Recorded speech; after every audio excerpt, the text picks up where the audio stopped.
Hey Blends, back with another haircut tutorial. Now in this haircut tutorial, man, it was my Selfcut and I messed myself up. On the back of my head, I had a big old patch on my head, and I was cutting my hair for a Valentine's Day. Anyways, I wasn't able to fix it. I just had to leave it like that before I even made it worse, because in the past experience I have done it before that I try to fix it, and instead of fixing it, I'll make it even worse. That's why you're not subscribed. You know, I'm showing myself being embarrassed on this channel, showing myself how I messed up and I'll be able to fix it. Two for the video. Let's get it.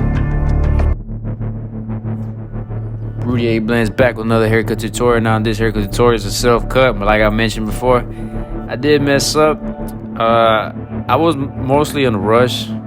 I guess I want to say that as my excuse, huh? I really try to do this haircut. I usually take about 45 minutes to an hour cutting my own hair, but I really try to do this in 20 minutes because I really had places to be. Now, to start your first guideline, this is where I messed up, but I didn't notice and I didn't feel it until afterwards.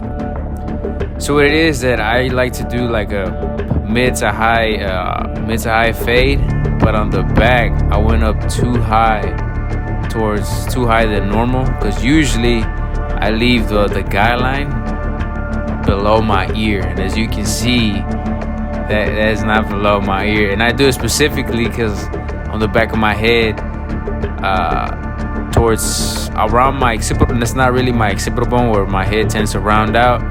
That's where it tends to look, and it's harder for me to fade by myself.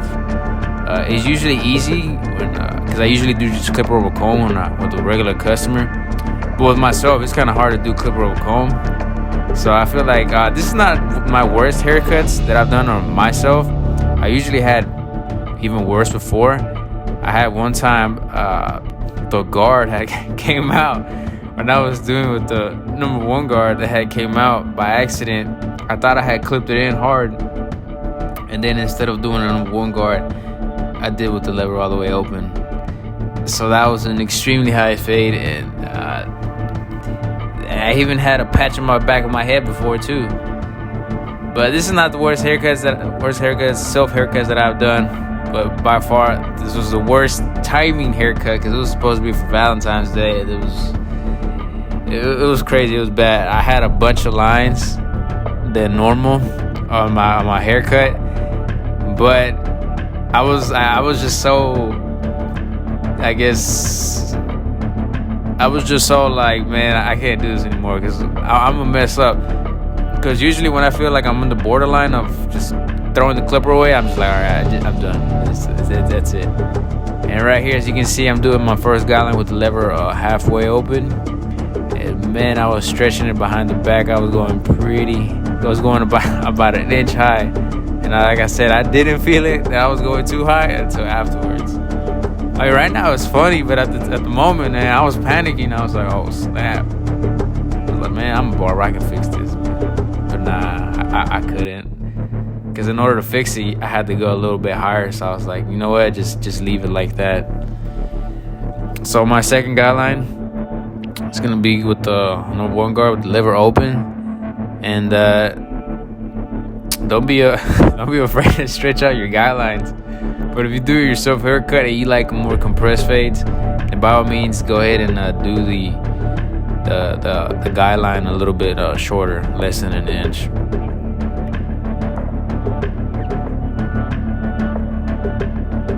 Now I'm going with the number two guard all the way open, and I'm going straight up towards the shape of my head. Now right there towards the corner of the peak of my edge up, I should have gotten higher. I don't know why. I didn't see it. That big old darkness that I left in the back of my other head, it was pretty light. So I should have just come up and should have digged in a little bit more. But I didn't want to look my head up too much of a cone shape, because right now I'm kind of feeling and digging the flared out shape, the one that sticks out. I feel like that looks pretty cool too. Now I'm going with the two guard open. Now I'm going straight up to the back of my head right here, that's when I started to notice. I was like, oh, okay, I think I went up too high right there. But I thought, I was like, you know what, I'm okay, able to fix it. Now after this, what I'm doing is, so I'm putting the blade of the guard, and I'm going, imagine like if I was doing clipper over comb. Now this technique sometimes tends to work, sometimes it doesn't. It just depends on the hair texture you got. And I usually like to do that on the back of my head to imagine like I'm doing clipper over comb. But I usually only do that with the number 2 guard. I don't do that with the number 1 guard, because the number 1 guard, that really tends to shorten your hair up even faster. So basically, you're just shaping up your hair. And after that, then I like to do the raking method.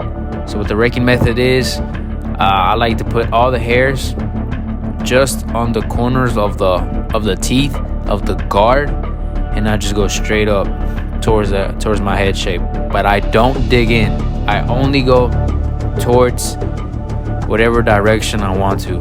I never dig in when I'm doing the raking method. Is all whatever the guard gets on the hair, that's whatever it cuts. I don't cut nothing more than that. So right now, I got the 1.5 guard. I had it all the way open, and then I had it all the way closed. And then there were some spots that I did have to do some liver play for some reason, and that's when I felt like, you know what, it's getting messed up. So now I am just doing liver play.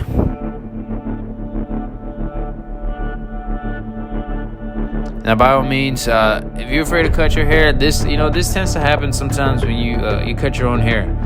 Sometimes I was doing it too fast than usual, and I just messed up. But it's really not going to be the last time, because I'm pretty sure there's going to be other occasions that it's going to be it's not going to be perfect. You are cutting your own hair. That kind of does require a skill and patience to learn how to do it. So don't be afraid. I know I messed up in here, but it's the more you mess up, the more you tend to learn how to cut your own hair. So now I got the number 1 guard all the way open, and I'm taking the line between the 1 and the 2. So I'm basically taking the line from the 1.5 guard, the same one. The only difference is the 1.5 guard that just smoothed it out, and this one is going to be blending in. So I like to do my guidelines and then down fade from there. People tell me that this doing guidelines it's more time consuming, and it really just depends. It really just depends on what kind of barber, or what kind of barber are you.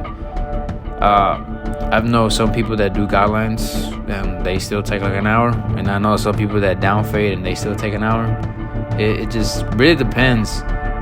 Everything depends on how many passes you go through and all that good stuff. Because I can do the as you can see right there, boom. I was starting to notice. I was like, oh snap! I think I went up too high. Man, as you can see by my occipital bone, that started to pop out a lot. So I was kind of panicky right there. I was like, you know what? It's be all right. I can still fix it. But man, as you can see right there, everything's nice and smooth. It's too bald on the towards my back of the head. I was like, snap. Because I know when your head tends to round out, automatically there's gonna be a line. Some people tend to have a line, no matter how good faded you are and you fade back. Once you look up or down, it's gonna look like you have a line.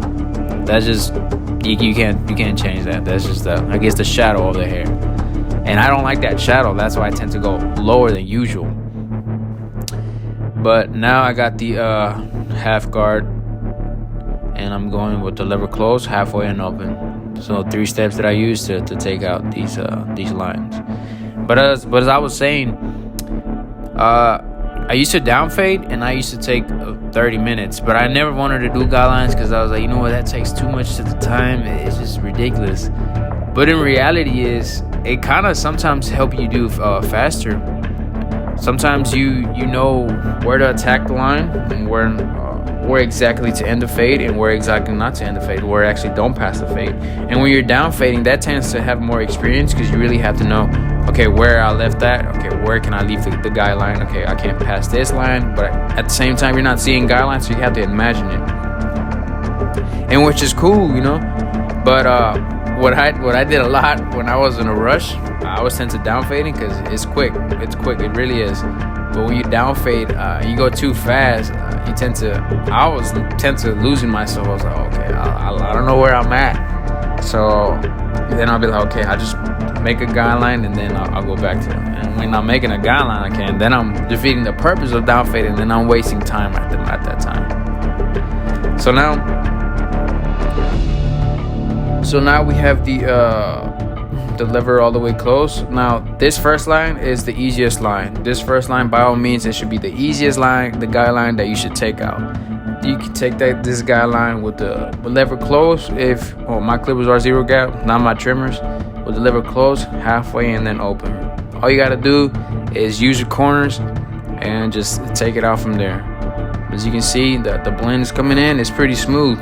But the only difference is it's too high for me. I didn't too high for my style. Too high for my style.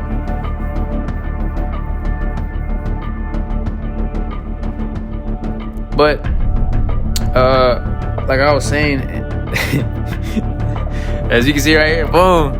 I was like, oh man. I'll see some 1 guidelines, 2 guidelines, and I was touching my hair and I felt like a patch right there. I was like, oh, that's a patch. I instantly knew. I was like, I messed up. So I panicked and I was like, you know what?